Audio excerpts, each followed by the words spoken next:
Assalamualaikum. Kali ni kita pergi makan-makan lagi dekat Maruki Ramen. Maruki Ramen yang kita pergi ni dekat Deling KL. Masa hari tu kita tak tahu nak pergi mana. So kita jalan-jalan. Cantik tempat ni. Tengok ni ada pokok besar dekat tengah-tengah. Dia macam nyaman lah. Tapi kita orang naik tangga lah belah pergi ni. Rupanya belah dekat dalam tu kalau tak silap ada lift. Ada rasanya.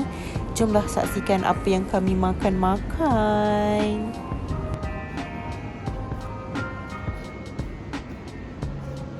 Sengit-sengit naik tangga. Wow.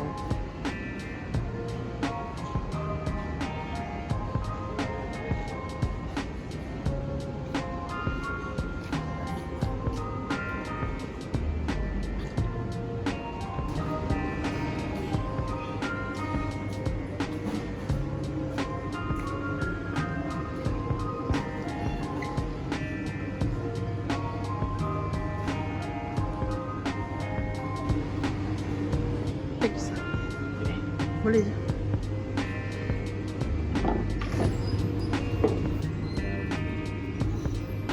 Maruki Ramen.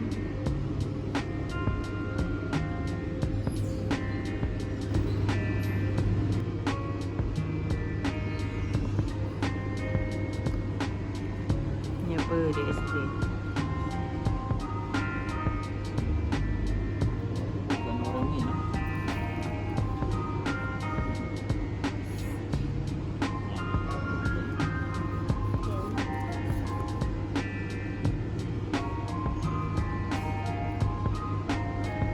Yushio.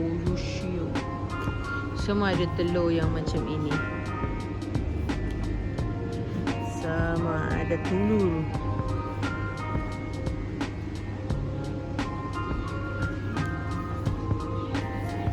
Telur.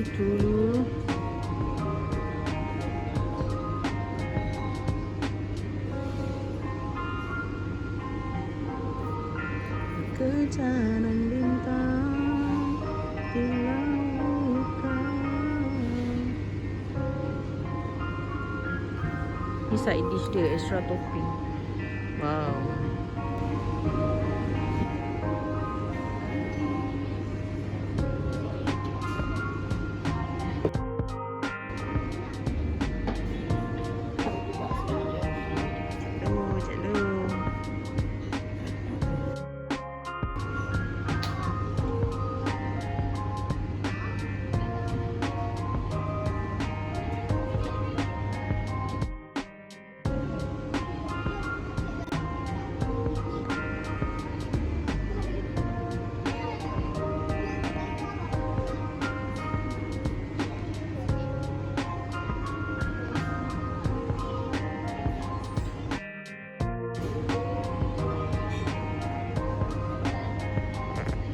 Nasi kari telur dia.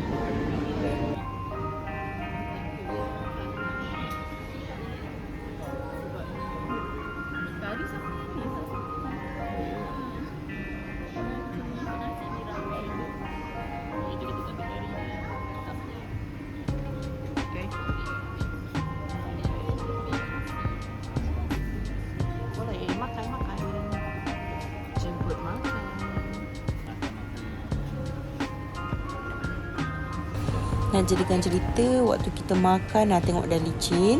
Kita tak sempat pun nak rekod. Sebab apa? Kita terlalu fokus dekat makanan dia. Cuma dekat tempat sini agak panas sikit. Tapi tempat dia santai dan makanan dia okeylah, sedap. Boleh makan. So lepas tu kita pergi beli kopi. Bye.